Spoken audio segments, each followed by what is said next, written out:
Everyone, welcome to my channel easy SR. इस video में हम स्टडी करेंगे स्पर्म और ओवम के बीच में क्या क्या डिफरेंसेस होते हैं। ठीक है, जैसे हमने मेल रिप्रोडक्टिव सिस्टम और फीमेल रिप्रोडक्टिव सिस्टम के बारे में पढ़ा था। ये क्या है, मेल रिप्रोडक्टिव सिस्टम है और ये क्या है, फीमेल रिप्रोडक्टिव सिस्टम का डायग्राम है।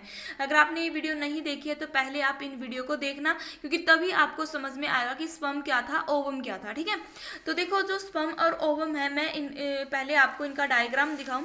ये तो क्या होता है, ये डायग्राम है स्पर्म का, जो क्या है मेल गैमीट है, और ये डायग्राम किसका है, एग का, जो क्या है फीमेल गैमीट है। स्पर्म में क्या होते हैं, स्पर्म के अलग अलग पार्ट होते हैं। ठीक है, जैसे कि ये क्या है, हेड हो गया, यहाँ से ये नेक हो गया, और जो यहाँ पे ये सेपरेट पार्ट आपको दिखाई दे रहा होगा जिसमें स्पेरिकल ये स्ट्रक्चर बनी है, तो इसको बोला जाता है माइटोकॉन्ड्रिया। और जो पीछे का हिस्सा है ये टेल, इसको क्या बोला जाता है, पीछे वाले हिस्से को टेल बोला जाता है। ठीक है, तो क्या है, देखो जो स्पर्म उसके तीन पार्ट है, हेड, नेक, मिडल, और पीछे वाली क्या होती है, टेल होती है। ठीक है, और ये क्या होता है, ये है ओवम। ओवम क्या है, यानी कि एग, जो फीमेल गैमीट होता है। एग में क्या होता है, इसको राउंड सेल भी बोला जाता है। इसमें न्यूक्लियस होता है, प्लाज्मा मेम्ब्रेन होती है, साइटोप्लाज्म होता है। ठीक है, तो अब हम देखेंगे इन दोनों के बीच में डिफरेंस क्या है। देखो ये तो क्या होता है, एक बड़ी राउंड सेल होती है। जो स्पर्म है ना, उनका साइज छोटा होता है, किससे, एग से। तो मैं अब आपको इनके बीच में डिफरेंस बताऊंगी। देखो आपने इनकी स्ट्रक्चर तो देख ली है, किसकी, एग और स्पर्म की। तो अब हम समझेंगे इनके बीच में क्या क्या डिफरेंसेस होते हैं। ठीक है, देखो फर्स्ट पॉइंट क्या है, sperm is the male gamete. Sperm क्या होते हैं, मेल गैमिट होते हैं। Egg is the female gamete. Egg या ओवम क्या है, फीमेल गैमिट है। ओके, सेकंड पॉइंट में क्या दे रखा है, sperm produce in the testis. जो स्पर्म है ना, वो कहाँ पे बनते हैं, टेस्टिस में बनते हैं। और ovum produce in the ovary. ठीक है, और ओवम कहाँ से रिलीज होता है, एग कहाँ से रिलीज होता है, ओवरी से। जैसे ये क्या है, मेल रिप्रोडक्टिव सिस्टम, ये क्या है, टेस्टिस है। ठीक है, टेस्टिस में किसका प्रोडक्शन करवाता है, टेस्टिस किसको रिलीज करवाता है, मेल गैमिट को, यानी कि स्पर्म को।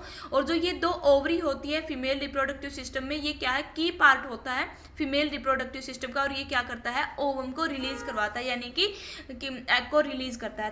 थर्ड पॉइंट में क्या है, sperm are motile and ovum are non motile. देखो जो स्पर्म होते हैं वो मोटाइल होते हैं। मोटाइल का मतलब क्या होते हैं, जो मूव करते हैं, यानी कि जिनमें मूवमेंट होती है। स्पर्म क्या करते हैं, वो मूवमेंट को शो करते हैं, लेकिन जो ओवम है वो नॉन मोटाइल होते हैं। जैसे हमने डायग्राम में देखा था कि ये स्पर्म का डायग्राम है।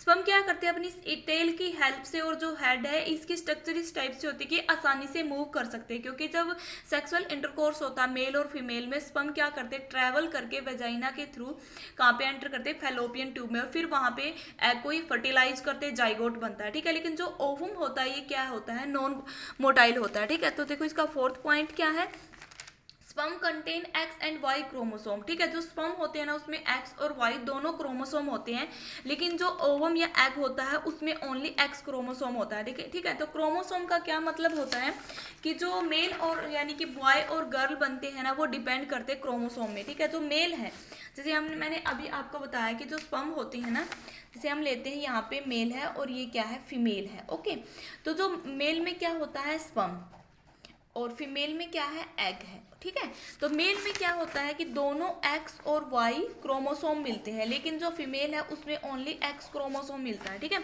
जब इनमें फर्टिलाइजेशन होता है, यानी कि अगर उस स्पर्म का वो स्पर्म फर्टिलाइज करे एग को जिसमें एक्स क्रोमोसोम है, यानी कि अगर एक्स और एक्स मिलता है तो क्या किसका बर्थ होता है, गर्ल का, यानी कि क्या होती है, लड़की बनती है। ठीक है, अगर मेल का वाई क्रोमोसोम और फीमेल में तो एक्स ही होता है, इन दोनों में क्या हो, फर्टिलाइजेशन हो, यानी कि एक्स वाई बने, तो तब जाके क्या बनता है, बॉय बनता है। ठीक है, यानी कि जो गर्ल और बॉय है, जो बेबी डेवलप होता है यूट्रस में, जो गर्ल होगी या बॉय होगी, वो डिपेंड करता है इन क्रोमोसोम के ऊपर। ठीक है, यानी कि मेल में दोनों क्रोमोसोम होते हैं, एक्स और वाई, और फीमेल में ओनली एक्स क्रोमोसोम होता है। ठीक है, अगर ये क्रोमोसोम सेम है, एक्स और एक्स है तो गर्ल होगी, अगर एक्स और वाई है तो बॉय होगा। ठीक है, उम्मीद है कि आपको ये फोर्थ पॉइंट भी समझ में आया होगा। अब देखो जो फिफ्थ पॉइंट है, sperm segmented into the head, neck, middle and tail. देखो क्या होता है, जो स्पर्म है ना, वो सेगमेंट होता है किसमें, हेड, नेक, मिडल। देखो जैसे ये इसका हेड है, यहाँ से ये नेक है, और ये बीच वाला पार्ट है ये मिडल है, और ये लास्ट में ये पीछे का ये हिस्सा है, ये क्या है, टेल है। ठीक है, यानी कि जो स्पर्म होता है वो उसमें क्या है, हेड, नेक, मिडल और टेल में ये डिवाइडेड होता है। ठीक है, लेकिन जो ये एग होता है उसमें इस टाइप की कोई भी सेगमेंटल टेक प्लेस नहीं होती, यानी कि इसमें कोई भी ऐसा पार्ट नहीं होता, क्योंकि ये तो राउंड सेल बॉडी होती है। ठीक है, तो देखो जो इसका 6 पॉइंट है वो क्या, sperm are surrounded by the plasma membrane. जो स्पर्म होता है ना, जो ये स्पर्म है ये किससे ढका हुआ होता है, यानी कि किससे सराउंडेड होता है, प्लाज्मा मेम्ब्रेन से। जैसे कि यहाँ से दिखाई गई है ऊपर वाली लेयर, ये क्या होती है, प्लाज्मा मेम्ब्रेन होती है, ठीक है। लेकिन जो ओवम होता है, एग होता है, वो सराउंडेड होता है एग एनविलोप से, यानी कि जो इसके चारों ओर की जो ये लेयरिंग होती है इसको क्या बोला जाता है, एग एनविलोप बोला जाता है। जो एग है वो सराउंडेड होता है एग एनवेलोप से, लेकिन जो स्पर्म है वो सराउंडिंग होता है प्लाज्मा मेम्ब्रेन से, ठीक है। तो इसका 7th पॉइंट क्या होगा, स्पर्म में न्यूक्लियोप्लाज्म एब्सेंट होता है, लेकिन जो ओवम है, एग है, उसमें न्यूक्लियोप्लाज्म प्रेजेंट होता है, ठीक है। लास्ट पॉइंट क्या होगा, it is a smallest cell in human body. जो स्पर्म है वो एक स्मॉलेस्ट सेल है, लेकिन जो ओवम है वो क्या होती है, एक लार्जेस्ट सेल होती है, ठीक है। ओवम क्या होता है, एक लार्जेस्ट सेल होती है, और ओवम क्या है, एक राउंडेड सेल है, ठीक है। तो उम्मीद है कि आपको ये टॉपिक समझ में आया होगा कि स्पर्म और ओवम में या एग में क्या डिफरेंस होते हैं। अगर आपकी कोई प्रॉब्लम है, जो पॉइंट मैंने आपको समझाए इनके बीच के जो डिफरेंसेस हैं, तो आप कमेंट बॉक्स में अपनी प्रॉब्लम को पूछ सकते हो। अगर वीडियो अच्छी लगी तो लाइक करें, शेयर करें, बेल आइकन के बटन को ऑल पे प्रेस करें, ताकि मैं और वीडियो बनाऊं उसकी नोटिफिकेशन आप तक पहुंचती रहे। Thanks for watching this video.